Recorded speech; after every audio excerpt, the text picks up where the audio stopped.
The text message arrived exactly on schedule, right before noon on my 65th birthday.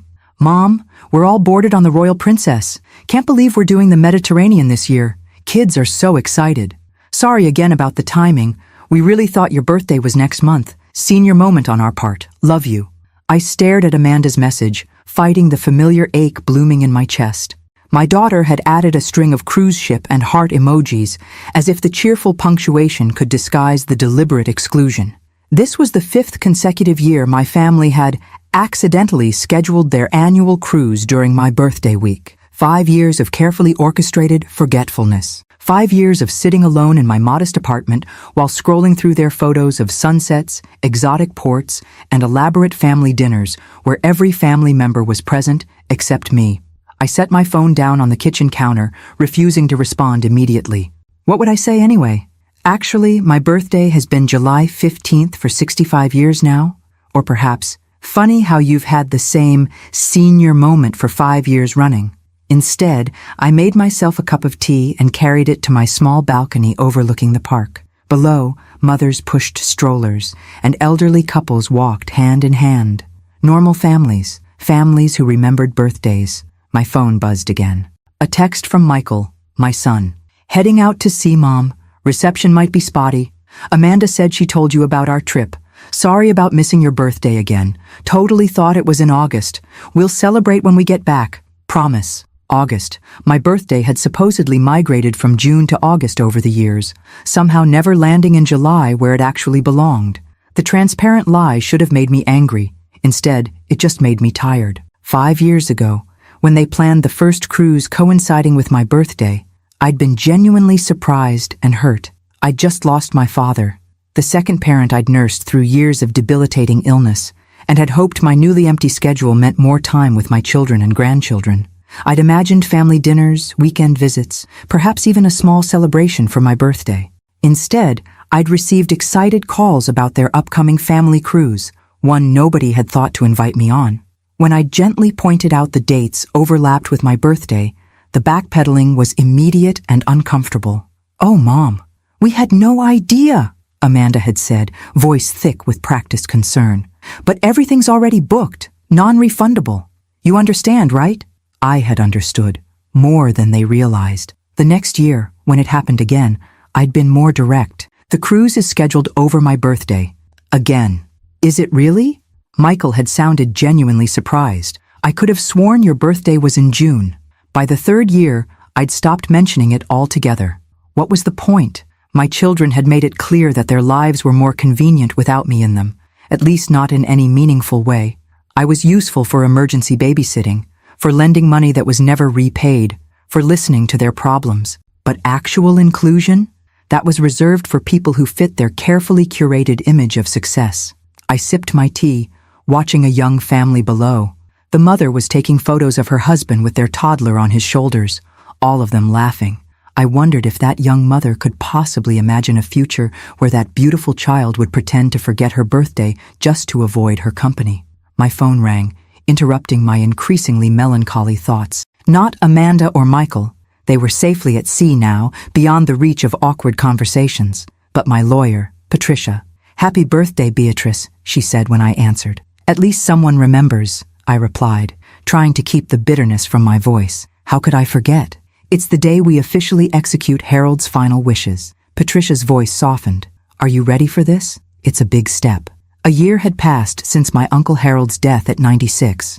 My father's eccentric uncle had been the family outlier, the one who lived modestly despite his wealth, who valued experiences over possessions, who never quite fit into the achievement-oriented Donovan family mold. He was also the only one who'd visited regularly during my parents' long illnesses, who'd recognized the toll those 15 years of caregiving had taken on me. While my husband Richard had eventually left, unable to cope with being second priority, and my children had drifted into their own busy lives, Uncle Harold had shown up. Every Thursday afternoon, without fail, he'd arrived with pastries from the bakery and stories to share while I played his favorite classical pieces on the piano. "I'm ready," I told Patricia. "The papers are all signed. The funds have been transferred. And you've maintained the secrecy, as requested?" I laughed softly. "Not difficult when your family barely speaks to you except when they need something." Harold's will had been clear. His substantial fortune would go entirely to me, with the condition that I tell no one about the inheritance for 1 full year. Watch who values you for yourself, not for what you can give them, he'd written in his final letter to me. Then, and only then, decide who deserves to share in your good fortune. The year of observation had been enlightening, to say the least. My children's pattern of selective attention had only become more pronounced. They called when they needed money for temporary financial emergencies. They dropped off my grandchildren without notice when their childcare fell through. They remembered my existence on major holidays, usually with hasty visits that felt more obligatory than affectionate. Not once during that year did either of them call just to check how I was doing or invite me to an event that wasn't serving their needs in some way. The closing is at 2 o'clock, Patricia reminded me. I'll meet you at the property. And Beatrice, for what it's worth, I think Harold would be proud of how you're honoring his wishes. After hanging up, I looked around my small apartment, the place I'd moved to after selling the family home to pay for my parents' medical care. For 15 years, I'd put everyone else first. I'd abandoned my dreams of opening a music school to become a full-time caregiver. I'd watched my marriage crumble and my relationship with my children deteriorate while I changed bedpans and administered medications and held my mother's hand when she could no longer remember my name. I'd done it all without complaint because that's what love meant to me. Showing up, being present, sacrificing when necessary. But standing in my empty apartment on my 65th birthday, with my children once again at sea, both literally and figuratively, I finally understood what Uncle Harold had been trying to tell me for years. Sacrifice without limits isn't nobility, it's self-erasure.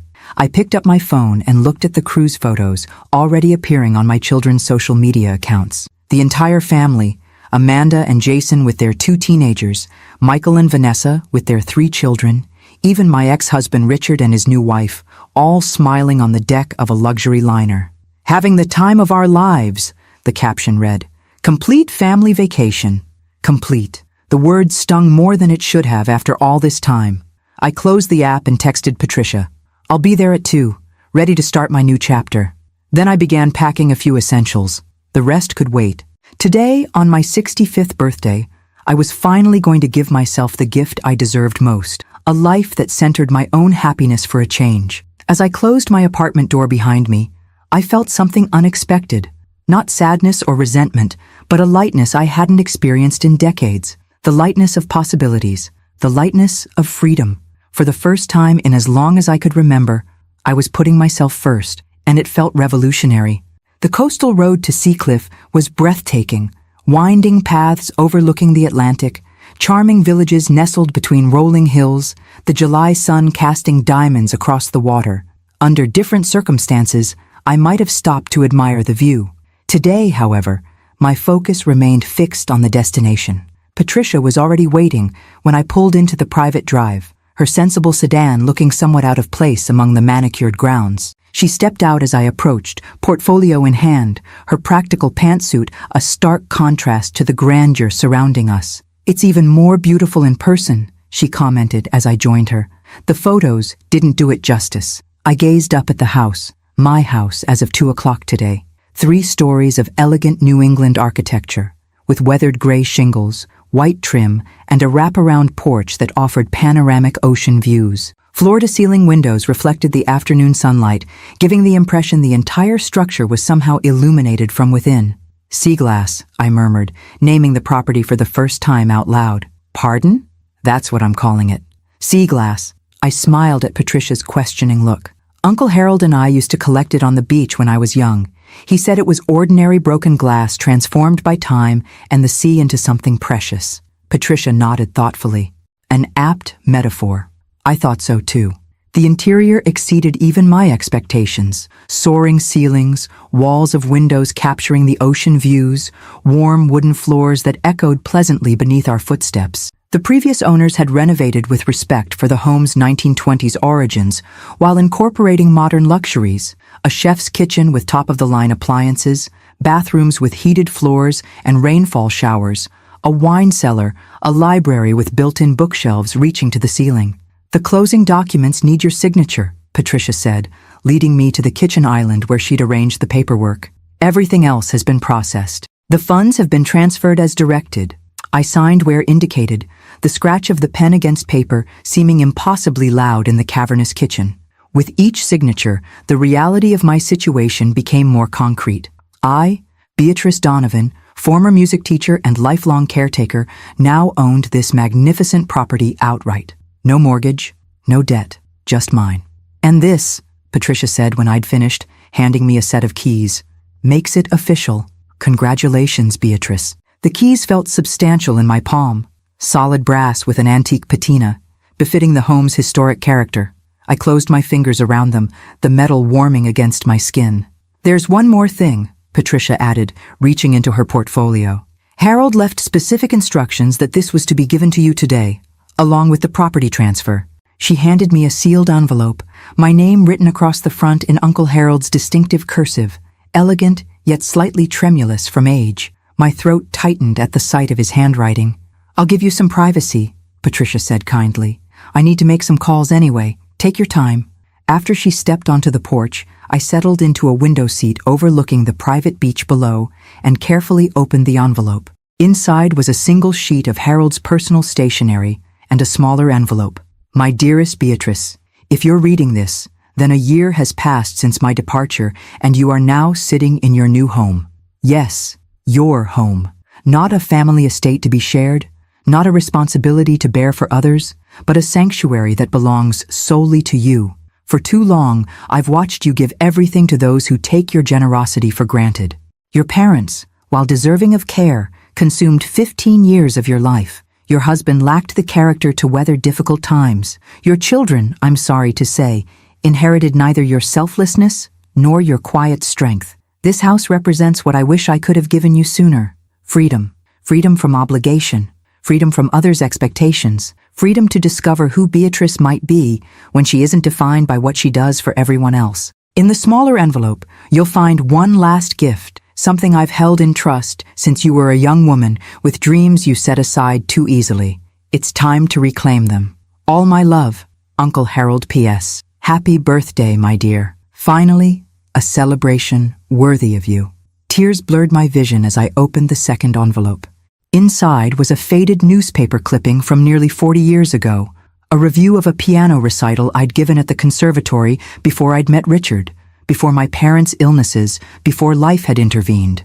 The reviewer had praised my remarkable sensitivity and promising future as both performer and educator. Paperclipped to the yellowed clipping was a bank statement for an account I'd never known existed, showing regular deposits made over decades. The most recent balance, $250,000. A note in Harold's handwriting was attached. "Your music school fund. Started the day you played Chopin for me and mentioned your dream of teaching children who couldn't afford lessons. It's never too late to begin, Beatrice." I pressed the papers to my chest, overwhelmed by emotions too complex to name. Grief for the years lost, gratitude for Harold's unwavering belief in me, anger at my family's casual dismissal, and underneath it all, a strange, bubbling excitement I barely recognized, the sensation of possibilities unfolding. When Patricia returned, she found me still sitting in the window seat, the letter in my lap, gazing out at the ocean. "Are you all right?" she asked gently. "I'm not sure yet," I answered honestly, "but I think I will be." After Patricia left, I wandered through the rooms of my new home in solitary exploration. Each space seemed to offer its own invitation. The sunroom that would be perfect for a grand piano, the guest bedrooms awaiting visitors who truly wanted to be there, the sprawling kitchen where I could finally pursue my interest in cooking without having to accommodate everyone else's preferences. As the afternoon sun began its descent toward the horizon, I found myself drawn to the master bedroom suite. Unlike the rest of the house, this room faced west, promising spectacular sunset views. The previous owners had left a chaise lounge perfectly positioned before the windows. I sank into it, watching the sky transform from blue to gold to fiery orange. On the table beside me, my phone buzzed with a notification. Another photo from the cruise, this one showing my 4 grandchildren making silly faces at the ship's ice cream bar. I felt the familiar pang of exclusion, but something was different this time. The pain was there, but alongside it was a new emotion. Resolve. Not bitterness, not the desire for revenge, but a clear-eyed determination to create a life of my own making. I picked up my phone and opened the camera app, angling it carefully to capture both my face and the spectacular sunset view behind me. I took a selfie, something I'd never done before. The resulting image surprised me. A woman with silver-streaked auburn hair and clear eyes, backlit by golden light, looking not old but sage, experienced, perhaps even beautiful in her own way. Before I could overthink it, I posted the photo to my rarely used social media account with a simple caption, celebrating 65 years in my new home. Sea glass, birthday, gift, new beginnings. Then I set the phone aside, turned off the ringer, and continued watching the sunset, my first in a home that was truly mine. I woke to sunlight streaming through unfamiliar windows and the distant sound of waves. For a disorienting moment, I couldn't place where I was. Then it all came rushing back. The closing, Harold's letter, my impulsive social media post, my phone. I reached for it on the nightstand, curious whether anyone had noticed my understated announcement. The screen showed 97 missed calls, 43 voicemails, and over 100 text messages. Most were from Amanda and Michael, with a healthy sprinkling from their spouses and even my ex-husband. The timestamps told their own story, beginning with casual confusion around 8 p.m. "Mom, whose house is that?" Escalating to concern by 9 p.m. "Are you house-sitting for someone?" Shifting to alarm by 10 p.m. "Call us immediately." And finally arriving at barely concealed panic after midnight. "Mom, this isn't funny, we're trying to enjoy our vacation, please call." I scrolled through the texts, a strange sense of detachment settling over me. After years of having my birthday forgotten, my absence ignored, my needs dismissed, the sudden desperate need for my attention felt almost comical. The most recent message had arrived just 20 minutes ago from Amanda. "Getting off ship at next port. Booking flight home. Please tell us you're okay. Where did you get a house?" I set the phone down without responding. They weren't worried about me. They were worried about what they might have missed and what it might mean for them. After a simple breakfast on the porch, watching seagulls wheel above the waves, I decided to explore the grounds. The property encompassed 3 acres, including a private beach accessible by a winding path from the main house. Gardens that had clearly once been meticulously planned had grown slightly wild with neglect, not overgrown, but softened, less rigidly controlled. I found I preferred them this way. At the far end of the property stood a charming cottage I hadn't noticed during yesterday's tour. Approximately 800 square feet, it featured the same weathered shingles and white trim as the main house, but on a much smaller scale. Through the windows, I could see it had been converted into a studio space, empty now, but with good light and built-in shelving along one wall. I was contemplating potential uses for the space when my phone rang again. Instead of Amanda or Michael, the caller ID displayed Jason Roberts, my son-in-law, Amanda's husband. I hesitated, then answered. "Hello, Jason. Beatrice." His voice carried its usual smooth salesman's cadence, though pitched slightly higher with tension. "Thank God. We've been trying to reach you for hours." "I was sleeping," I replied calmly. "It's a big house, lots of exploring to do. I was tired." "About that house," he shifted gears instantly, the concerned tone giving way to professional interest. "Spectacular property. Oceanfront in Seacliff, right? Must be worth—" "Is Amanda with you?" I interrupted, not interested in his appraisal. "She's booking flights. We're cutting the cruise short. Everyone's worried sick." Everyone was enjoying their family vacation quite happily until I posted a photo, I observed. No one was worried about me spending my birthday alone. Again, a beat of silence followed this direct statement. Jason recovered quickly. "Look, Beatrice, you know how it is with schedules and the kids' activities. We've always meant to be better about your birthday, but it's been conveniently scheduled over by the family cruise for 5 consecutive years," I finished for him. "Please don't insult my intelligence, Jason. It doesn't suit either of us." Another pause, longer this time.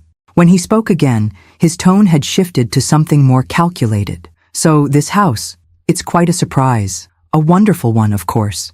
Is this some kind of inheritance situation? Or a timeshare? Amanda mentioned your Uncle Harold passed away last year. Was there some kind of delayed settlement?" There it was, the real reason for his call. Not concern, but calculation. "Please tell Amanda not to interrupt her vacation on my account," I said, ignoring his questions entirely. "I'm perfectly fine. Better than fine, actually. But the house is mine," I stated simply. Now, if you'll excuse me, I have some unpacking to do. I ended the call before he could respond, then immediately silenced my phone as it began ringing again.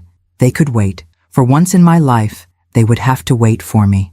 The next 3 days passed in a blur of small pleasures and quiet discoveries. I arranged for movers to bring my modest belongings from the apartment. I explored every room of my new home, making mental notes about changes I might make. I walked the beach each morning, collecting pieces of sea glass that I arranged in a crystal bowl on the coffee table. On the 4th day, the inevitable confrontation arrived, heralded by the sound of tires on gravel and car doors slamming in quick succession. From my position on the porch, I watched as 2 vehicles disgorged their occupants, Amanda and Jason from a rental car, Michael and Vanessa from what appeared to be an airport taxi. All 4 looked rumpled and irritated, dragging rolling suitcases behind them like reluctant pets. "Mom!" Amanda called, spotting me immediately. "What is going on? We've been worried sick." I remained seated, one hand resting on the open book in my lap. "As I told Jason, there was no need to interrupt your vacation. I'm perfectly fine." They mounted the porch steps as a unit, a wall of demand and expectation. "Fine?" Michael's voice rose incredulously. "You post a picture of yourself in a mansion none of us has ever seen, ignore our calls for days, and we're supposed to think everything's fine." I silenced my phone because I wanted some peace, I explained calmly, something I rarely get to experience. Vanessa, ever the social media influencer, was already taking surreptitious photos of the house with her phone. "This place is insane," she murmured. "The light is incredible." "Mom!" Amanda stepped forward, her expression a practiced blend of concern and authority, the same look she'd used when recommending assisted living facilities for my parents years ago. "We need to understand what's happening. Where did this house come from? Are you in some kind of trouble?" I marked my place in my book and set it aside, taking my time before answering. "The house came from a real estate transaction. I bought it. With my money. And no, I'm not in any kind of trouble." "Bought it?" Jason couldn't contain himself. "Beatrice, this property has to be worth at least—" "I know exactly what it's worth," I interrupted. "I paid for it." "But how?" Michael demanded. "Your teacher's pension couldn't possibly—" "I received an inheritance," I said simply, "from Uncle Harold." 4 pairs of eyes widened simultaneously. "Uncle Harold left you money?" Amanda sounded genuinely shocked. "That weird old man who used to make you play piano for him?" The dismissive description of the one person who had truly seen me during my darkest years ignited something protective within me. That weird old man was more family to me than most of my actual family has been. He visited every week while I cared for your grandparents. He remembered every birthday. And yes, he left me his estate. All of it. "All of it?" Jason repeated, dollar signs practically visible in his eyes. "And how much was that exactly?" I met his gaze steadily. "Enough to buy this house outright, enough to live comfortably for the rest of my life, enough to pursue some dreams I set aside decades ago." "But why didn't you tell us?" Amanda asked, a hint of hurt finally breaking through her authoritative facade. "Harold's will had conditions," I explained. "I wasn't to tell anyone about the inheritance for 1 full year. He wanted me to see who valued me for myself, not for what I could give them." The implication hung in the air between us, heavy and undeniable. No one spoke for several long moments. Finally, Michael broke the silence. "So all this, buying this massive house, posting that photo, it was some kind of test? To punish us for the cruise?" "No," I said quietly. "It wasn't a test or a punishment. It was a choice. My choice. For once, I chose myself." I stood then, smoothing down my linen pants with steady hands. "Now, would any of you like some iced tea? It's quite warm today, and you've had a long journey for what I suspect will be a very short visit." The look of collective bewilderment on their faces was answer enough. We had reached uncharted territory in our family dynamics, and none of them quite knew how to navigate these new waters. Neither did I, if I was being honest. But for the first time in decades, I wasn't adjusting my course to accommodate everyone else's journey. I was charting my own path, and they could either find a way to follow respectfully or watch from a distance. The choice, for once, would be entirely theirs. "So let me get this straight." Michael paced the living room, his voice tight with controlled frustration. For a whole year, you've been sitting on a fortune, living in that tiny apartment, accepting our help with groceries and bills. I never asked for your help, I interjected calmly. You occasionally brought groceries during your twice-yearly visits. Amanda paid my internet bill for 3 months after claiming it would be easier to bundle it with hers. That's hardly extensive financial support. We'd moved our uncomfortable reunion indoors when it became clear this conversation would not be brief. I'd served the promised iced tea, along with some fresh fruit I'd purchased at the local farmer's market. None of them had touched the refreshments. That's not the point, Mom. Amanda leaned forward from her perch on my new sofa. You deliberately kept us in the dark about something that affects the whole family. How exactly does my inheritance affect you? I asked, genuinely curious about her perspective. Well, it's family money, she stammered. Uncle Harold was Dad's uncle. That makes it family money. Harold wasn't related to any of you by blood, I pointed out. He was my uncle by marriage, and he chose to leave his estate to me, not to the family, to me specifically. Jason, who had been suspiciously quiet while mentally calculating figures, finally spoke up. Beatrice, surely you understand our concern. A sudden windfall like this requires careful management. Investment strategies, tax planning, asset protection, these are complex matters. All of which I've addressed with qualified financial advisors, I replied, the same ones Harold trusted for decades. But we could have helped, Michael exclaimed, throwing his hands up in exasperation. God, Mom, I'm a financial analyst. Jason is in real estate. We have expertise. Yes, you do, I acknowledged. And if I had told you about the inheritance immediately, what would you have recommended I do with it? Michael looked momentarily thrown by the direct question.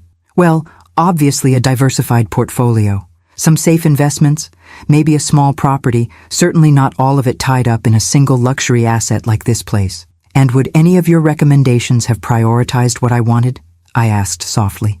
Or would they have focused on what made the most financial sense for the future? Perhaps with considerations for how it might eventually benefit your children. His silence was answer enough. Vanessa, who had been alternating between surreptitiously photographing my living room and texting rapidly on her phone, finally looked up. I don't understand why this has to be so adversarial. This should be exciting. We're just surprised, that's all. Her smile was practiced, camera ready. Think of the family gatherings we could have here, the holidays, the summer breaks. This place is perfect for entertaining. I didn't buy this house to entertain, I said. Then why did you buy it? Amanda demanded, frustration evident in her tone. It's absurdly large for one person. I took a slow sip of my tea before answering, considering how to explain something I was still discovering myself. I bought it because for the first time in my adult life, I could choose something simply because I wanted it, I finally said. Not because it was practical or economical or convenient for everyone else, just because it spoke to me. That seems selfish, Amanda said, though she had the grace to look slightly embarrassed at her own words. Yes, I agreed simply. It is selfish. After spending 15 years caring for your grandparents, sacrificing my career, my marriage, and apparently my place in my children's lives, I decided to do something completely, unabashedly selfish. A heavy silence followed this statement. Out of the corner of my eye, I noticed Jason subtly checking his watch. Look, Michael finally said, his tone shifting to something more conciliatory. We're all tired from the emergency travel. Emotions are running high. Maybe we should continue this discussion tomorrow, after everyone's had some rest. That sounds reasonable, I agreed. There's a lovely inn in the village, just 5 minutes down the road. I'm sure they can accommodate you. 4 pairs of eyes fixed on me, with varying degrees of shock. You want us to stay at an inn?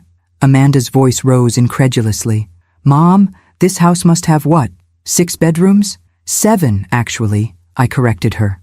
But they're not ready for guests yet. I haven't purchased additional bedding or towels. This was not entirely true. The house had come fully furnished, including perfectly adequate guest supplies. But after a lifetime of automatic accommodation, of squeezing myself smaller to make room for everyone else's needs and preferences, I found I was unwilling to surrender my peaceful sanctuary so quickly.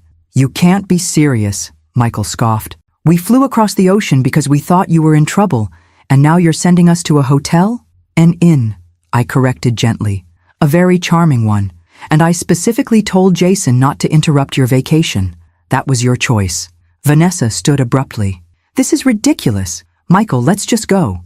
Clearly your mother wants her space. The word space hung in the air like an accusation, as if my desire for it was both novel and unreasonable. Fine. Amanda gathered her purse, her movements sharp with suppressed anger. We'll get rooms at the inn, but this conversation isn't over, Mom. There are serious matters we need to discuss. I walked them to the door, maintaining a calm exterior despite the emotional turbulence beneath. As they filed out, Jason lingered behind, lowering his voice conspiratorially. Beatrice, while the others get settled, perhaps you and I could have a private conversation about the property?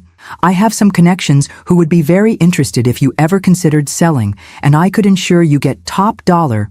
I won't be selling, Jason, I interrupted firmly. Not now, not ever. This is my home. His smile tightened. Well, never say never. Real estate is all about timing and— Goodbye, Jason, I said, holding the door pointedly.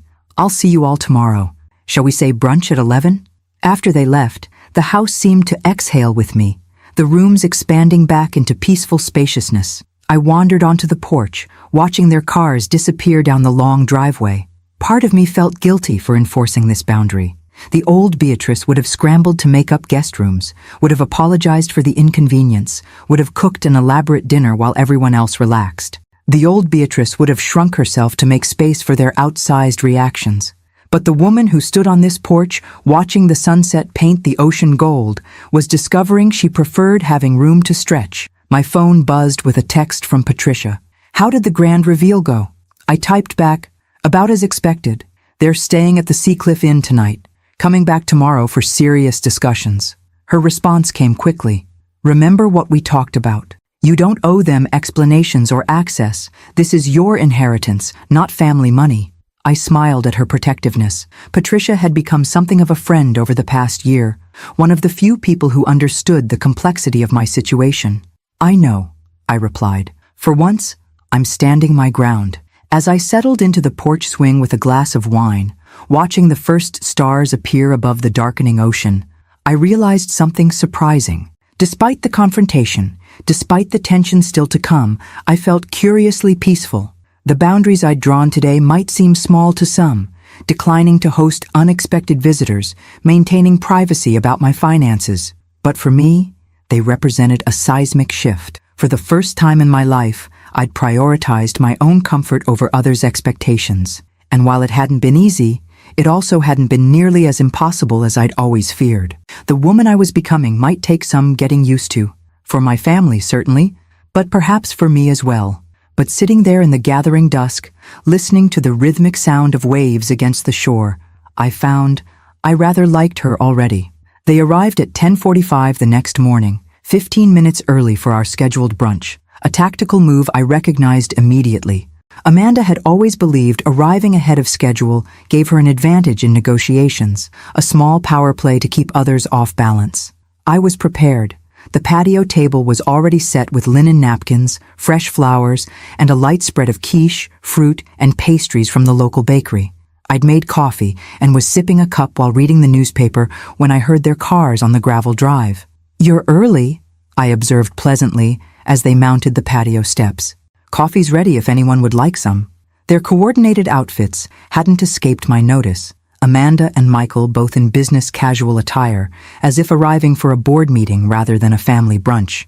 Jason wore what I recognized as his closing the deal ensemble, and Vanessa had opted for a camera-ready sundress, clearly anticipating photo opportunities. "We wanted to get an early start," Michael said, pulling out a chair for Vanessa before seating himself. "There's a lot to discuss." "Is there?" I poured coffee for those who indicated they wanted some. "I thought I explained everything fairly clearly yesterday." Amanda extracted a sleek leather portfolio from her bag. "Mom, we've been talking, and we think it's important to establish some clarity about this situation, for everyone's benefit."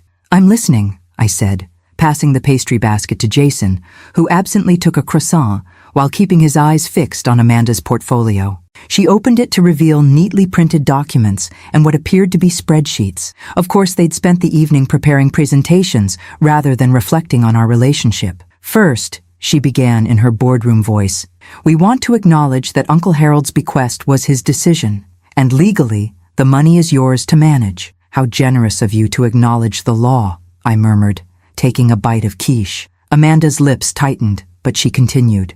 However, we believe that ethically, this represents a family inheritance. Uncle Harold had no children of his own. Dad was his closest blood relative, which means by extension, Michael and I and our children are his family line. Harold was related to your father by marriage, not blood, I corrected gently. He was my uncle, not yours, and he made his wishes explicitly clear.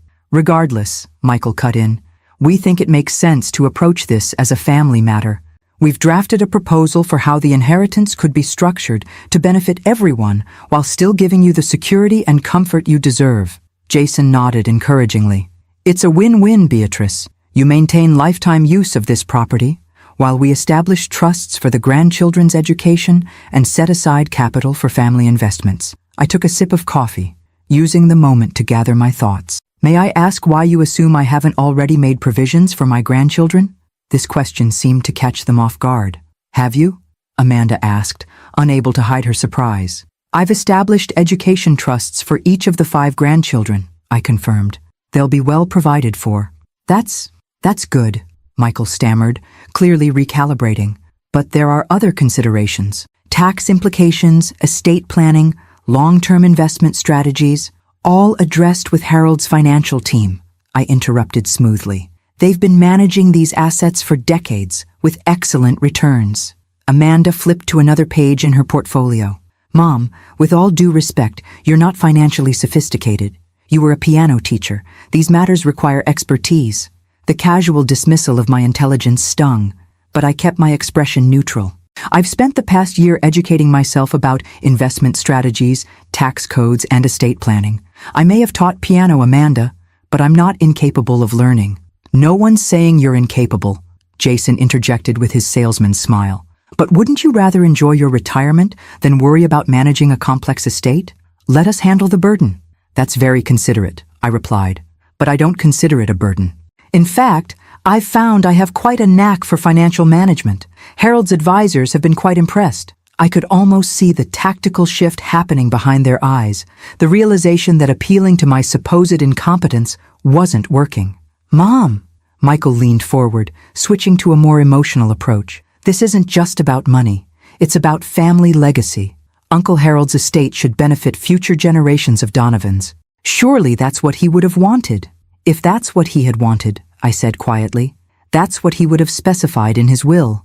Instead, he left everything to me, with a letter explicitly stating that I should use it to build the life I'd sacrificed for others. But why the secrecy? Amanda demanded, frustration breaking through her professional veneer. Why hide it from us for a whole year? I set down my coffee cup and looked directly at my daughter. Harold wanted me to see who valued me for myself, not for what I could provide. He believed a year of observation would make that clear. The implication hung in the air, heavy and unavoidable. That's not fair, Amanda's voice wavered. We've been busy with our own lives, our careers, our children. Just because we couldn't visit as often as you might have liked. When was the last time either of you called just to check how I was doing? I asked softly. Not to ask for babysitting, not to borrow money, not to complain about your spouses or children or jobs, just to see how I was. Silence fell over the table. That's what I thought, I continued after a moment. And that's fine. People grow apart. Children build their own lives. I understand that, but please don't sit at my table and pretend you're entitled to my inheritance when you couldn't even remember my birthday for 5 consecutive years. The cruise dates were coincidental, Michael protested, but his eyes slid away from mine as he spoke. 5 years of coincidence? I raised an eyebrow. Remarkable odds. Vanessa, who had been uncharacteristically quiet, suddenly spoke up. I think we're getting off track here. Obviously, there are some hurt feelings to address, but right now we should focus on practical matters. She turned to me with her influencer smile, the one she used in sponsored content. Beatrice, we're thinking of the family's best interests. Michael and Amanda have children to consider. College isn't getting any cheaper. And this property, she gestured expansively at the ocean view, is a significant asset that should benefit multiple generations. You're right about one thing, I agreed. College isn't getting any cheaper. That's why I've already established those education trusts I mentioned. Each grandchild will have their tuition fully covered at the institution of their choice. That's very generous, Jason conceded, though his tone suggested he was still calculating what else might be available. It's what Harold would have wanted, I said simply. He valued education highly, but this house is not part of that provision. This house is mine, and mine alone. Amanda closed her portfolio with a sharp snap. So that's it? You get everything, and we're supposed to just accept that? Yes, I replied calmly. That's exactly what you're supposed to do, because it's not about getting anything. It's about respecting Harold's wishes and my autonomy.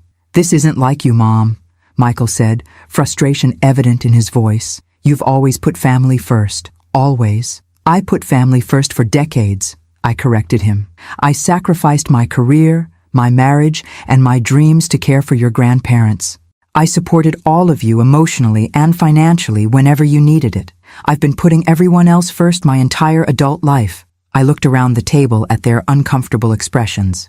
Now, at 65, I'm finally putting myself first. And if that seems selfish to you, then perhaps you need to reconsider your definition of the word. Silence settled over the table, broken only by the distant sound of waves and the call of seagulls overhead. The carefully prepared arguments had crumbled in the face of simple truth. They weren't entitled to anything, and they knew it. Jason was the first to recover, switching tactics with the smooth adaptability that made him successful in sales. Well, Beatrice, we certainly respect your position, and this is a stunning property.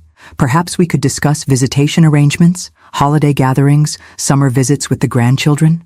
I'd love to see more of my grandchildren, I said honestly. But visits will need to be planned in advance, by invitation. This is my home, not a vacation timeshare. The message was clear. The open-door policy of my previous life, where family could drop in unannounced, disrupt my schedule, and expect accommodation, was over. The brunch ended shortly thereafter, with promises to talk more later, and awkward hugs that felt more obligatory than affectionate.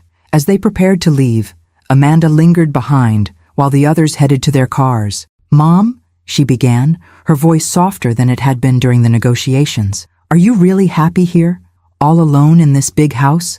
The question caught me by surprise, not because it was unexpected, but because it was the first hint of genuine concern any of them had shown for my well-being, rather than my assets. I'm discovering what happiness means for me, I answered truthfully. After decades of defining myself through service to others, I'm learning who Beatrice is when she stands alone.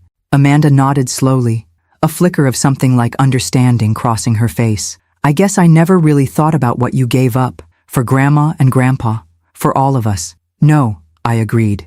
You didn't. She flinched slightly at the unvarnished truth, but didn't argue. I should catch up with Michael. We have a flight back this evening. Safe travels, I said, walking her to the door. As I watched their cars disappear down the driveway, I felt a curious mixture of sadness and relief. The confrontation I dreaded was over, at least for now. I had held my ground. I had maintained my boundaries.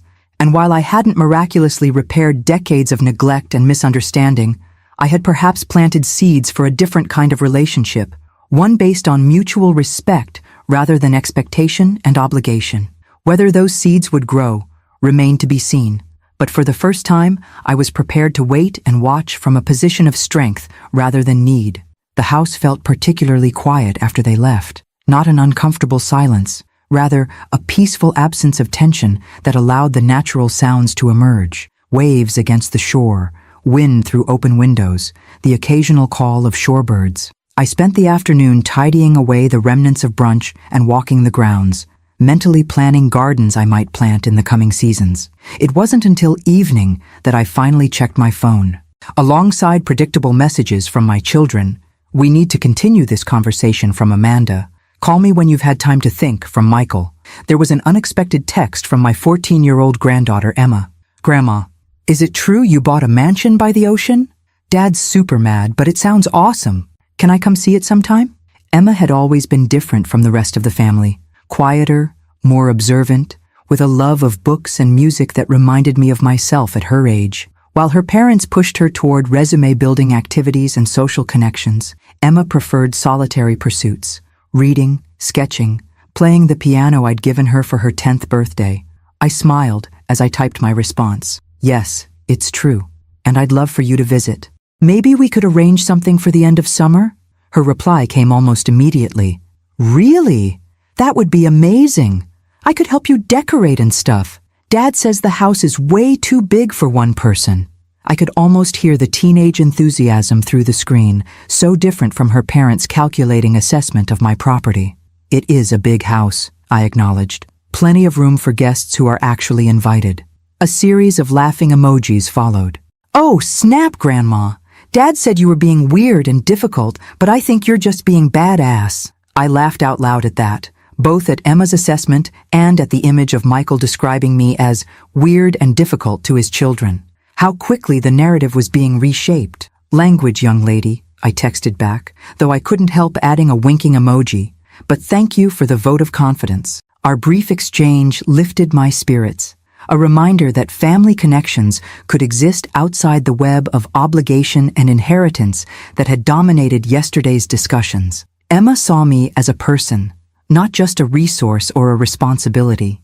Perhaps there was hope for genuine relationships after all. The next morning, I woke with a sense of purpose I hadn't felt in years. After breakfast on the porch, I drove into the village to explore my new community properly. Seacliff was everything a New England coastal town should be. Charming without being precious, historic without feeling trapped in amber. Locally owned shops lined the main street, from a bookstore with reading nooks visible through the window to a bakery whose aromas stopped me in my tracks. Inside the bakery, I found myself in conversation with the owner, a woman about my age named Grace, who had inherited the business from her parents and expanded it over the decades. "You must be the new owner of the old Whitaker place," she said, as she wrapped up the sourdough loaf I'd selected.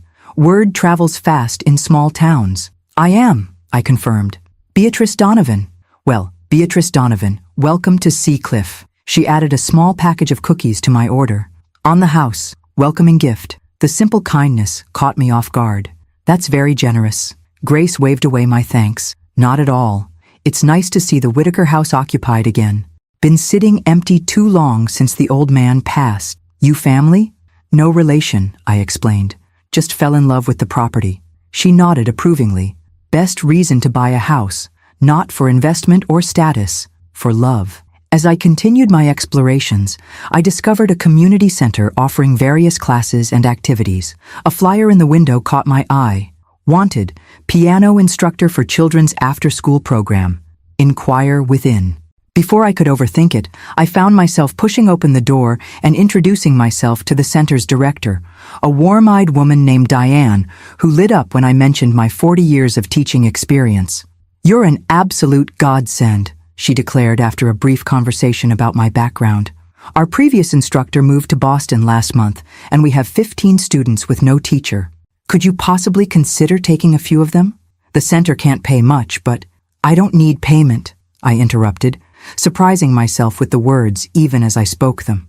"In fact, I'd like to discuss something more substantial than just a few lessons." By the time I left the center an hour later, I had committed to not only teaching the existing students, but also establishing a scholarship program for children who couldn't afford lessons. Harold's Music School Fund would finally serve its intended purpose, not as I'd once envisioned with my own dedicated facility, but through an existing community program with immediate needs. It felt right, more than right. It felt like fulfilling a promise made long ago, both to Harold and to my younger self. The days that followed settled into a pleasant rhythm. Mornings began with coffee on the porch, watching the ocean through changing light. I explored different parts of my property each day, making notes about improvements I might make. I visited the community center to set up my teaching schedule, which would begin in September. In the evenings, I rediscovered the simple pleasure of playing piano for myself. Not performing for others or teaching techniques, but simply enjoying the music. The previous owners had left behind a Baldwin Grand in the sunroom, and after having it tuned, I found myself drawn to it nightly, working through pieces I hadn't played in years. It was during one of these evening sessions, my fingers moving through a Chopin nocturne as the setting sun painted the room gold, that my phone rang with an unknown local number. "Ms. Donovan? This is Paul Winters from the Seacliff Community Foundation." The last name gave me pause. "Any relation to Harold Winters?" "His nephew," the man confirmed. "Second nephew, technically. I understand you were close to my great-uncle?" I said cautiously, wondering if another relative had emerged to challenge the inheritance. I'm calling because we received your donation to the Children's Food Security Program this morning. It's extraordinarily generous. Ah, that. In the excitement of establishing the music scholarship, I'd almost forgotten about the other commitment I'd made, a substantial donation to the Foundation's program providing meals to local children facing food insecurity. Harold always believed in taking care of the community, I explained, especially children. He did, Paul agreed, his voice warm with memory. That's actually why I'm calling. We'd like to invite you to join our board. We need people with both resources and genuine compassion. From what I've seen, you have both. The invitation was unexpected, but oddly fitting. Another way to honor Harold's legacy while establishing my own place in this new community. I'd be honored, I told him. Though I should warn you, I'm just settling in. I may have a lot to learn about local needs. Fresh perspectives are valuable, Paul assured me. Our next meeting is Thursday evening. Nothing formal. We gather at Grace's Bakery after hours. Would you be able to join us? After ending the call, I sat at the piano for a long time without playing, watching twilight settle over the garden. In just a few short weeks, my quiet existence had expanded in ways I couldn't have anticipated. I had commitments again, but ones I had chosen freely. I had connections forming, but based on mutual respect rather than obligation. My phone buzzed with a text from Amanda. We need to discuss the holidays. Family tradition is important. I set the phone aside without responding. Family was indeed important, but I was learning that family could be defined in many ways, and traditions, like everything else in life, could change when they no longer served their purpose. The Chopin nocturne resumed under my fingers, floating through the rooms of my home like a blessing, like a promise of what was yet to come. August slipped into September, with the subtle shifts New England does so well. Slightly cooler mornings, a different quality to the sunlight, the first hints of color in the occasional maple leaf. I found myself settling into a rhythm that felt both novel and deeply right, as if I'd finally found the life I was meant to live all along. My piano students at the community center ranged from 7 to 16, each bringing their own challenges and joys. Some had natural talent that needed only gentle guidance. Others struggled with basics, but brought such determination that teaching them became a special pleasure. Most rewarding were the scholarship students, children who would never have had access to music lessons without the program I'd established. The Community Foundation Board welcomed me warmly, particularly after I demonstrated that I wanted to contribute more than just financial support. My suggestions about expanding the food security program to include cooking classes for families were met with enthusiasm and practical help in implementation. In the spaces between these new commitments, I continued making sea glass truly mine. I hired local craftspeople to convert the cottage at the edge of the property into a proper music studio with excellent acoustics and room for a second piano. I worked with a landscaper to restore the gardens, maintaining their slightly wild character while making them more accessible. Through it all, my family maintained a strange, distant orbit, not quite absent, but not fully present either. Amanda called weekly with carefully casual conversations that inevitably circled back to questions about family assets and estate planning. Michael sent formal emails outlining investment opportunities he thought might interest me. Jason forwarded listings of luxury properties, suggesting I might want to diversify my real estate portfolio. Only Emma maintained genuine contact, texting me regularly with updates about school, her piano practice, and her ongoing campaign to convince her parents to let her visit before the holidays. Dad says we're all coming for Thanksgiving, she wrote in mid-September. But that's forever from now. Can't I just come for a weekend? I'd smiled at her persistence. Ask your parents. You're always welcome here, but I won't go around them. Ugh, that means no, came her immediate response. They're still weird about everything. I wasn't surprised. The initial shock of my inheritance revelation had settled into a simmering resentment on my children's part. Not openly hostile, but a palpable sense that I had somehow betrayed them by claiming independence. Our interactions remained civil, but carried an undercurrent of unresolved tension. On a crisp Saturday morning in late September, I was in the music studio reviewing lesson plans when I heard the sound of a car coming up the drive. I wasn't expecting visitors, but Grace from the bakery occasionally dropped off treats when she had extras, so I thought little of it as I made my way to the main house. The silver Mercedes parked in front of my porch was definitely not Grace's practical Subaru. Richard, my ex-husband of 13 years, stood examining my hydrangea bushes with the same critical eye he'd once applied to my housekeeping. At 68, he remained handsome in that polished corporate way, silver hair expertly cut, casual clothes that probably cost more than most people's formal wear, the confident posture of a man accustomed to commanding rooms. "Beatrice," he greeted me as I stepped onto the porch. "Magnificent property you have here." "Richard," I replied, making no move to embrace him or invite him inside. "This is unexpected." He had the grace to look slightly abashed. I probably should have called first. "Yes, you should have," I agreed mildly. "What brings you to Seacliff? Can't a man visit his ex-wife without an agenda?" He attempted a charming smile that once would have melted my defenses. "You've never done anything without an agenda in the 40 years I've known you," I observed. "So no, I don't think you can." He laughed, a genuine sound that briefly reminded me of our early years together, before ambition and status became his primary concerns. Still direct as ever. "I've always appreciated that about you."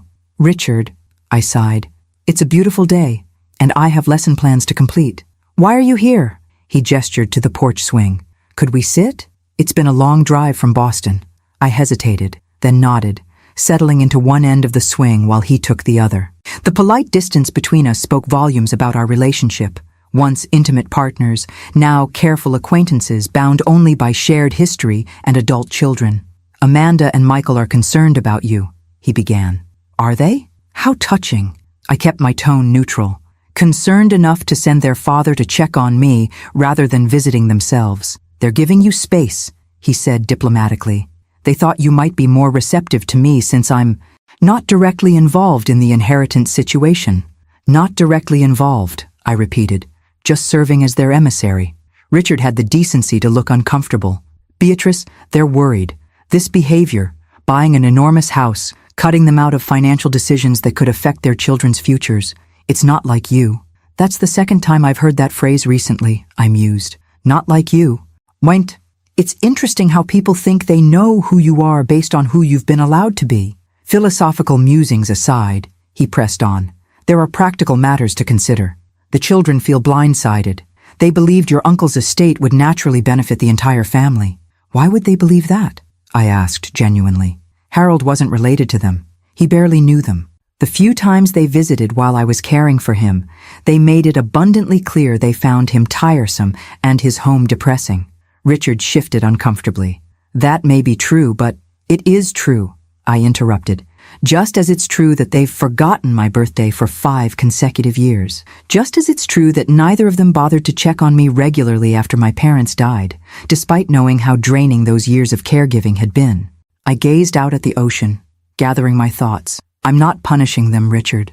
I'm simply no longer arranging my life around their convenience and expectations. They miss you," he said quietly, "in their own way." "Do they?" I turned back to face him. "Or do they miss what I represented? Unconditional support, financial backup, free childcare, the comfortable certainty that mom would always be there when needed and conveniently invisible when not?" Richard was silent for a long moment. When he spoke again, his tone had shifted from diplomatic to something more genuine. "I wasn't a good husband to you, Beatrice." The unexpected admission caught me off guard. "No, you weren't. I left when you needed support most," he continued. "I resented your parents for needing care and you for providing it. I was selfish." "Yes," I agreed simply. "You were." His lips quirked in a half-smile. Most ex-wives would offer some comforting protest at this point. "I'm not most ex-wives," I replied, "and we both know it's true. You wanted the life you'd planned, executive track, country club memberships, vacation homes. My parents' illnesses derailed that plan, so you found someone who could better accommodate your ambitions. Cynthia and I divorced last year," he said abruptly. "Did the children tell you?" "They didn't." I was surprised, both by the news and by the fact that neither Amanda nor Michael had mentioned it. "I'm sorry to hear that." He waved away my sympathy. "It was amicable. We simply wanted different things, ultimately." I couldn't help but note the irony. "Just like us." "Not quite like us," he said quietly. Cynthia and I grew apart. You and I left. There's a difference. The simple acknowledgement of responsibility, something he'd never offered during our divorce or the years after, settled between us like an unexpected gift. Not one that changed anything, but one I could nevertheless appreciate. Thank you for saying that, I said finally. He nodded, then glanced at his watch. I should get going. I have a dinner in Boston. Of course. I stood, relieved that the conversation was ending before it could veer into more complicated territory. As we walked to his car, Richard paused. For what it's worth, Beatrice, this place suits you. You seem at peace. I am, I confirmed. More than I've been in decades. Good. He opened his car door, then hesitated. The children are still coming for Thanksgiving. They've mentioned it? In passing, I acknowledged. Nothing definite. They'll come, he said with certainty. They need to see for themselves that you're all right, that this change is real. As his car disappeared down the driveway, I found myself pondering his words. Was that what this was about, beneath the inheritance concerns and wounded entitlement? Were my children, in their own way, worried about me? Struggling to reconcile the accommodating mother they'd known with this new, boundary-establishing woman? Perhaps. Or perhaps Richard was simply doing what he'd always done, smoothing over difficult truths with comforting narratives. Either way, it changed nothing about my path forward. If my family wanted to be part of my new life, they would need to accept it on its own terms, not as an inconvenient deviation to be corrected, but as the authentic expression of who I was finally allowing myself to become. I returned to the music studio, to my lesson plans, and the satisfaction of work I'd chosen freely. The unopened door of Thanksgiving lay ahead, but I would cross that threshold when the time came, standing firmly in my own truth. October painted Seacliff in flaming colors, transforming my property into a canvas of russets, golds, and deep crimsons. I spent hours walking the grounds, collecting particularly beautiful leaves that I pressed between the pages of heavy books, a childhood habit rediscovered in my new freedom. My days developed a satisfying rhythm. Monday, Wednesday, and Friday afternoons were devoted to piano lessons at the community center. Tuesday evenings I attended the foundation board meetings, where I'd become an active voice in developing new programs. The remaining hours I filled with my own pursuits, playing piano, reading books I'd long postponed, exploring my new community, and cultivating friendships with neighbors and local shopkeepers. I'd begun hosting small gatherings, nothing elaborate, just simple dinners for people I genuinely enjoyed. Grace from the bakery became a regular visitor, along with Diane from the community center and Paul from the foundation. We were all of similar age, all with rich life experiences behind us, all finding new purpose in this chapter of our lives. I never would have pegged you for a natural hostess, Grace remarked one evening as we sat on the porch after dinner, wrapped in light blankets against the autumn chill, watching the moonlight on the water. You seemed so self-contained when you first arrived. I wasn't, I admitted. Hosting was something I did out of obligation, not pleasure. Family holidays, my husband's business dinners, events where I was expected to create the perfect backdrop for everyone else's enjoyment. And now? Paul asked, swirling the last of his wine in his glass. I considered the question. Now I invite people I want to see, serve food I enjoy preparing, and create an atmosphere that feels genuine. It's a world of difference. As Halloween approached, Emma's texts grew increasingly frustrated. Dad says we're definitely coming for Thanksgiving, but won't even consider letting me visit before then. So unfair. I sympathized with her impatience, but respected my son's boundaries. Strained as our relationship was, undermining his parental authority would only damage things further. Instead, I channeled my grandmother energy into sending Emma a care package of homemade cookies, sheet music for a piece she was struggling with, and a small watercolor I'd painted of the view from what would be her guest room. "OMG, Grandma, you paint too?" came her delighted response. "This is beautiful. Can you teach me when I visit?" Her enthusiasm warmed my heart, a bright spot amid the more complicated family dynamics simmering beneath the surface. Amanda's weekly calls had grown increasingly focused on Thanksgiving plans, how many bedrooms were prepared, what menu I was considering, whether I'd be comfortable with them staying for the long weekend. "Actually," I said during one such conversation, "I've decided to host Thanksgiving at Seaglass this year, but as a day event, not an overnight stay." The silence on the other end of the line spoke volumes. "We've always done the full weekend, Amanda finally said, her tone carefully controlled. It's tradition. Traditions can evolve, I replied calmly. I'm happy to host a lovely Thanksgiving dinner, but I'm not ready for house guests yet. This was not entirely true. I had indeed prepared several guest rooms, including the one Emma had been promised. But after careful consideration, I decided that diving directly into an extended family stay would be too much, too soon. Better to ease into our new dynamic with a single day of togetherness before attempting a longer visit. Is this because of the inheritance discussions? Amanda asked, an edge creeping into her voice. Are you punishing us? Not at all, I assured her. I'm simply establishing what works for me in my new home. You're welcome to book rooms at the Seacliff Inn if you'd like to make a weekend of it. It's quite lovely and only 5 minutes away. Amanda's sigh carried years of frustrated expectations. Fine, I'll let everyone know. But Mom, at some point we need to move past this. Whatever this is, we're family. Yes, we are, I agreed. And part of being a healthy family is respecting each other's boundaries. As October gave way to November, I found myself genuinely looking forward to Thanksgiving, not with the anxious preparation of previous years when I'd exhausted myself creating picture-perfect holidays that no one fully appreciated, but with a calm anticipation of sharing my new home and life with my family on my own terms. I decided to blend tradition with innovation for the meal itself. The expected turkey, stuffing, and cranberry sauce would be accompanied by dishes reflecting my new coastal lifestyle. A seafood chowder to start, locally harvested vegetables prepared simply to highlight their freshness, artisanal breads from Grace's Bakery. The week before Thanksgiving, as I was finalizing my grocery list, I received an unexpected call from Vanessa. Beatrice, she began without preamble. I wanted to discuss the Thanksgiving photographs. Photographs? I echoed, unsure what she meant.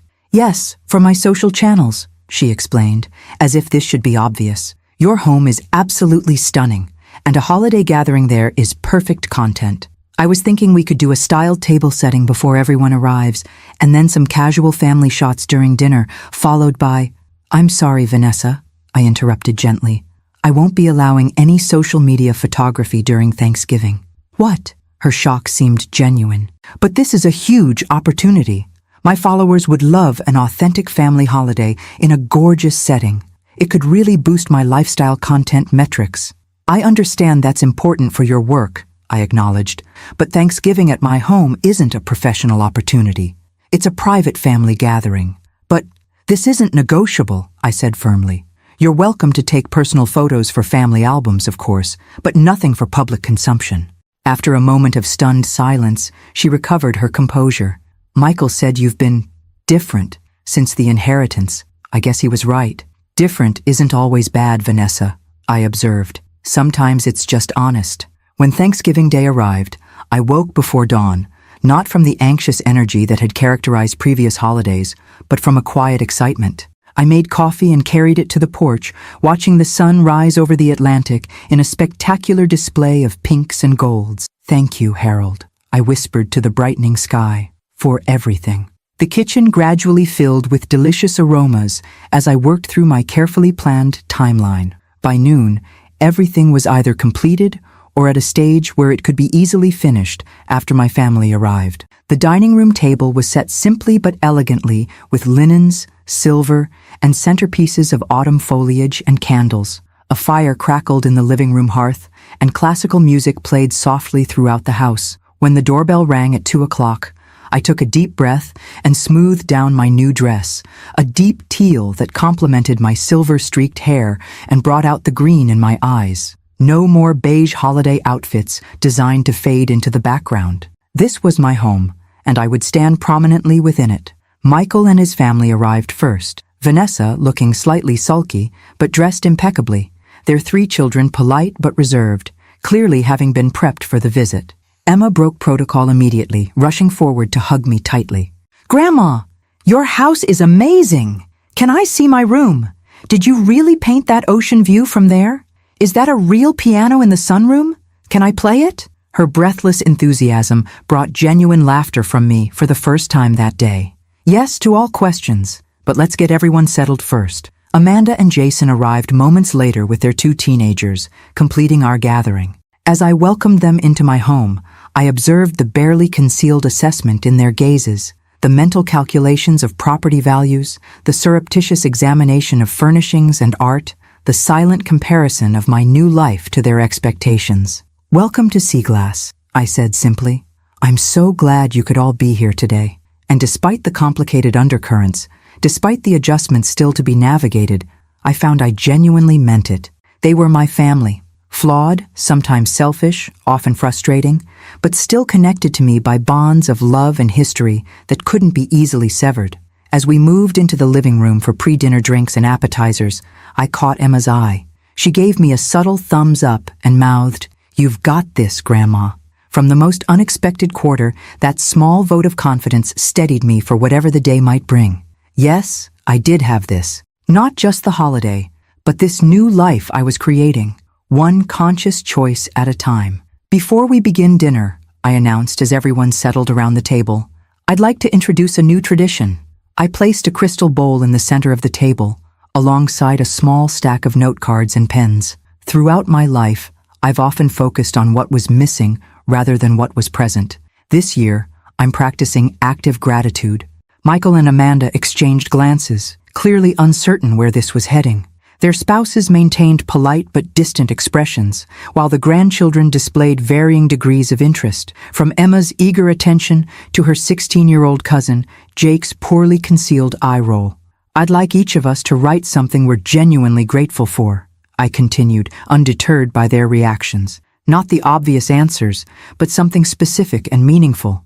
We'll place them in this bowl, and after dinner, we'll read them aloud, anonymously, so feel free to be honest." "That's so Pinterest, Grandma," Jake muttered, though loud enough for everyone to hear. "Perhaps," I acknowledged with a smile, "but I found that deliberate gratitude changes my perspective. I thought we might try it together." To my surprise, it was Jason who spoke up in support.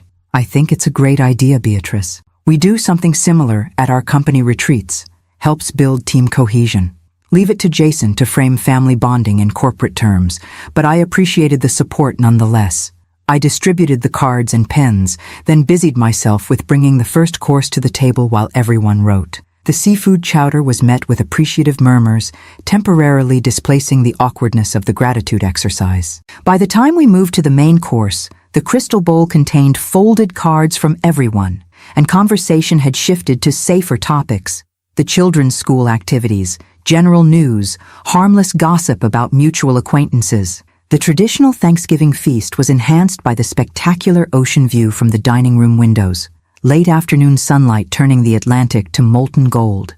Even Vanessa, still disappointed about the social media ban, couldn't help commenting on the breathtaking setting. "The light here is extraordinary," she said, momentarily forgetting her practiced poise. "I've never seen anything like it." "It changes constantly," I told her. "That's what I love most. The same view never looks exactly the same twice." "Have you done any more painting, Mom?" Amanda asked, surprising me with the personal question. "Michael mentioned Dad said you'd taken it up, so Richard had shared details of our conversation." "Interesting. Just small watercolors," I replied. "Nothing serious, but I enjoy it." "Grandma sent me one of the view from upstairs," Emma chimed in. "It's really good." "I didn't know you painted," Amanda said, a hint of accusation in her tone.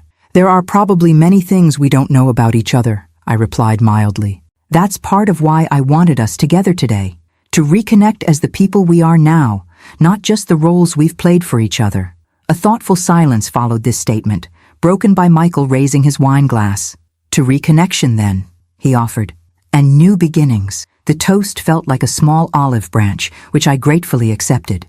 To new beginnings. As pumpkin and pecan pies were served, alongside Grace's contribution of an apple cranberry tart that promptly stole the show, the conversation flowed more naturally than it had all day.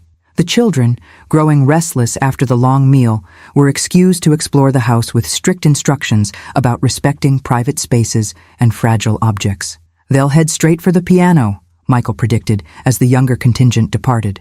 "I'm counting on it," I replied. Emma's been practicing a piece she wants to play for everyone. With the children gone, the adult conversation inevitably circled back to more complicated territory. "So, Mom," Amanda began, her tone carefully casual, "have you given any more thought to our discussion about family assets? Jason shot her a warning glance that I didn't miss. They'd clearly strategized beforehand about when and how to raise the subject. I have, I said calmly, and my position remains the same. The inheritance is mine to manage. I've established educational trusts for all 5 grandchildren.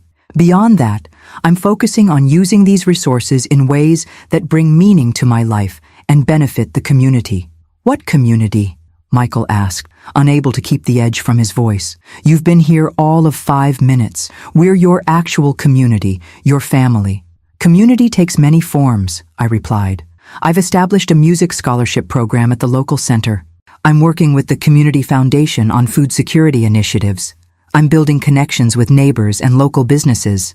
That's all very philanthropic, Amanda said, but you still believe you have some claim to these funds, I finished for her.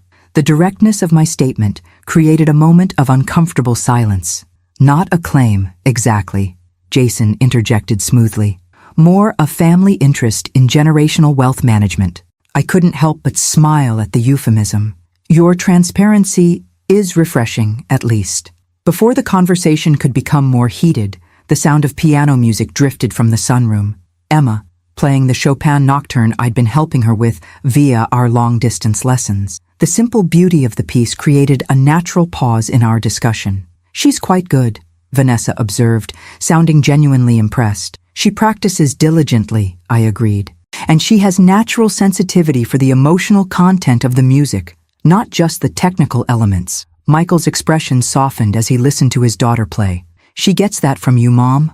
I remember you playing that same piece when we were kids. The unexpected acknowledgement touched me. She reminds me of myself at that age, I admitted, before I set aside serious music study to focus on teaching. Why did you? Amanda asked, seeming genuinely curious. Dad always said you were concert-level talented.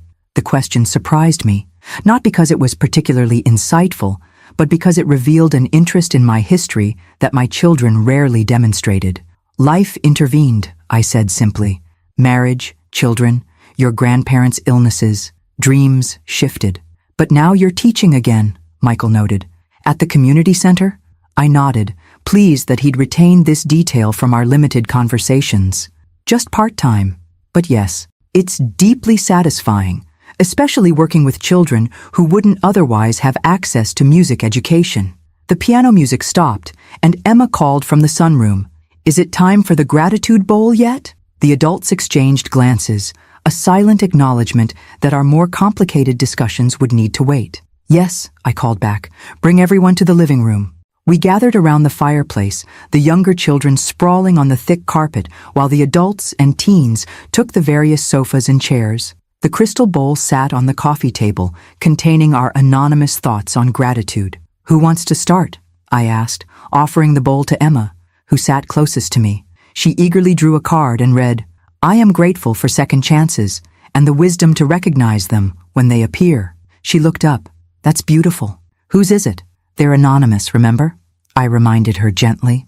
One by one, we took turns drawing and reading cards.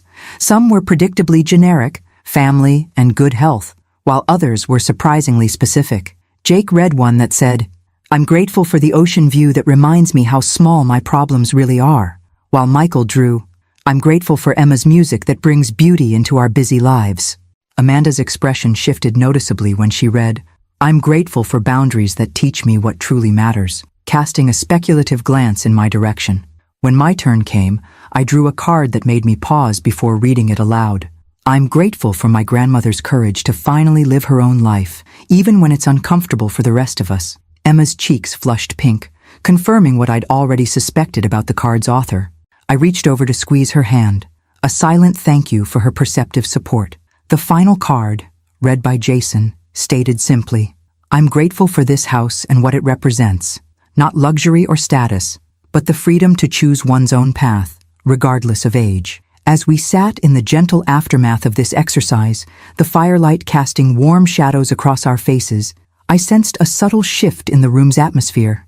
The gratitude bowl hadn't magically resolved our differences or healed decades of misalignment, but it had created a moment of genuine reflection, a brief window where we saw each other, not just as the roles we occupied in each other's lives, but as individuals with our own perspectives, needs, and gratitudes. Thank you all for indulging me in this new tradition, I said softly. It means more than you know. Michael caught my eye across the room, his expression thoughtful. Thank you for hosting us, Mom, for sharing your new home and your new self with us. It's an adjustment, but he hesitated, then finished. But I think it might be a good one, for all of us. It wasn't a complete resolution or a perfect reconciliation, but as olive branches went, it felt like a promising start. December arrived with a crystalline beauty particular to New England coastal winters. Bright, clear days when the ocean seemed to stretch endlessly beneath vast blue skies, interspersed with dramatic storms that sent waves crashing against the shore in magnificent displays of nature's power. Thanksgiving had marked a subtle but significant turning point in my relationship with my family. The changes were small but noticeable. Amanda's weekly calls now included genuine questions about my activities beyond perfunctory checks on my well-being. Michael sent articles about music education initiatives rather than investment opportunities. Even Vanessa had shifted her approach, asking if she might photograph the gardens in spring. Just for family albums, I promise. Most meaningful was my strengthening bond with Emma, who had indeed been granted permission to visit for a weekend in early December. Dad says it's my early Christmas present, she texted, her excitement palpable even through the screen. 3 whole days with just us. I spent the week before her arrival preparing the promised guest room, adding thoughtful touches I knew she'd appreciate. A small writing desk by the window overlooking the ocean. A bookshelf filled with titles I'd loved at her age. A comfortable window seat perfect for reading or daydreaming. When Michael dropped her off on Friday afternoon, I was struck by the change in his demeanor. Gone was the calculating assessment of my property. In its place was a more genuine interest in my settling-in process. The place looks even better than at Thanksgiving, he observed as he helped carry Emma's bags inside. You've really made it your own. I'm getting there, I agreed. It's a process. Dad, can I show you my room before you go? Emma asked, practically bouncing with anticipation. Grandma sent me pictures, but I want you to see it in person. Michael allowed himself to be dragged upstairs, where Emma's delighted exclamations echoed down the hallway. When they returned, I was surprised to see something like emotion in my son's usually composed expression. That room, he said quietly, while Emma explored the sunroom. It's exactly what she would have designed for herself if she could. How did you know? I pay attention, I replied simply. He nodded, a flicker of something. Recognition? Regret? Crossing his face. I should get going. Traffic back to Boston will be terrible. He hesitated, then added, Thank you for doing this for her. She needs different influences in her life than just her mother and me. It was perhaps the most self-aware statement I'd ever heard from my son, an acknowledgement that his parenting, while well-intentioned, might not provide everything his daughter needed. She's a remarkable young woman, I told him. You and Vanessa have done well with her. His smile was genuine, if somewhat rueful. She's her own person, more and more every day. Reminds me of someone else I know. After he left, Emma and I settled into a comfortable rhythm that felt both novel and familiar, like the rediscovery of a natural connection that had been obscured but never fully lost. We baked Christmas cookies using my mother's recipes. We practiced piano duets in the sunroom. We walked the winter beach collecting shells and sea glass, our conversations flowing easily between her school experiences, my new community involvements, and the creative pursuits we both enjoyed. On Saturday evening, as we sat by the fire with mugs of hot chocolate, Emma broached the subject that had clearly been on her mind. Grandma, can I ask you something personal? Of course, I replied, curious about what she considered personal in her 14-year-old worldview. Why did you wait so long? She tucked her feet beneath her on the sofa, her expression earnest. To stand up for yourself, I mean, with Dad and Aunt Amanda, with all of us. The directness of her question caught me off guard. I took a moment to consider my answer, wanting to be honest without burdening her with family complexities beyond her years. I think I believed that self-sacrifice was the same as love, I said finally. That putting everyone else's needs before my own was what good mothers, good daughters, good people did. It took me a long time to realize that true love, for others and for yourself, requires balance. She nodded thoughtfully. Dad says you've changed, but I don't think that's right. I think maybe you were always like this inside, but Nobody was paying attention. Her insight, so clear, so unencumbered by adult rationalizations, left me momentarily speechless. That's remarkably perceptive, I managed finally. She shrugged, suddenly self-conscious. I watch people, and I listen, even when adults think I'm not. A valuable skill, I observed, one that will serve you well in life. Is that why Uncle Harold left you his money? She asked. Because he saw the real you when nobody else did? I think so, I acknowledged. He used to tell me I had fire inside that needed oxygen to burn properly. I didn't really understand what he meant until this past year. I like this you, Emma said decisively. The you with oxygen. I laughed at her phrasing, but the sentiment touched me deeply. I like her too.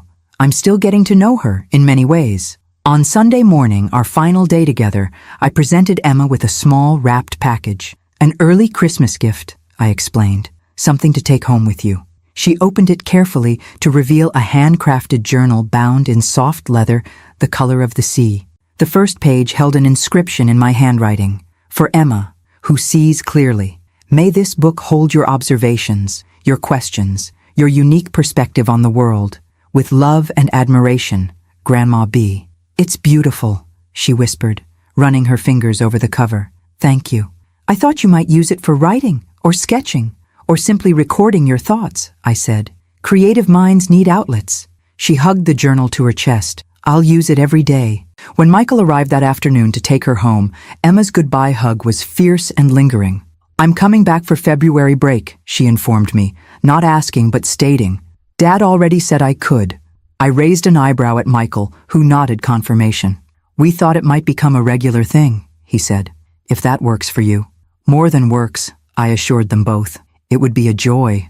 After they departed, I wandered through the quiet house, straightening Emma's room but leaving traces of her visit intact, the subtle impression on the window seat cushion, the book she'd been reading left on the nightstand, the faint scent of the strawberry shampoo she favored lingering in the adjoining bathroom. I had spent decades maintaining perfectly ordered spaces, erasing all evidence of messiness or spontaneity.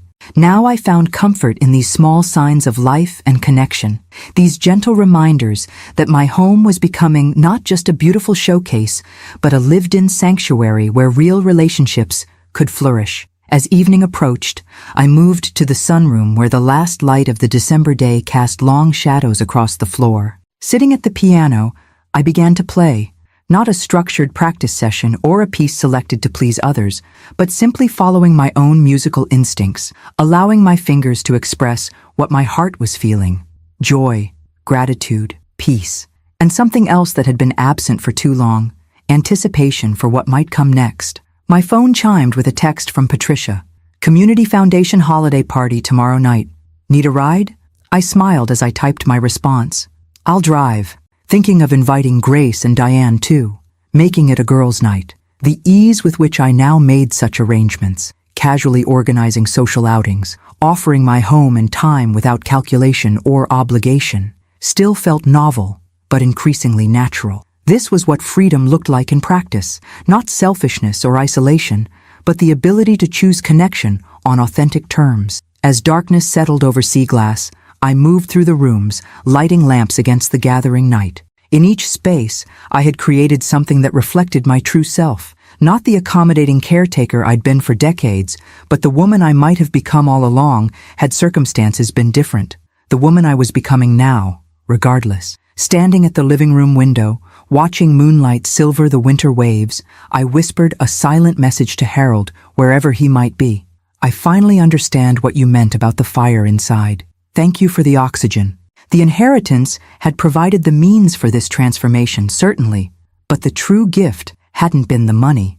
It had been the mirror Harold held up, showing me who I could be if I finally found the courage to claim my own life. At 65, most people were thinking about winding down, settling in, accepting limitations. I found myself doing the opposite, expanding, exploring, embracing possibilities. It wasn't about the house, magnificent as it was. It wasn't about the financial security, welcome as that felt. It was about the simple, revolutionary act of putting myself at the center of my own story after decades of orbiting everyone else's needs. My birthday would come again in July. For the first time in years, I found myself looking forward to it, not with dread or resignation, but with genuine anticipation. Whatever celebration I planned, whatever people I included, it would be my choice, my joy, my day. And this time, I knew with absolute certainty it wouldn't be forgotten.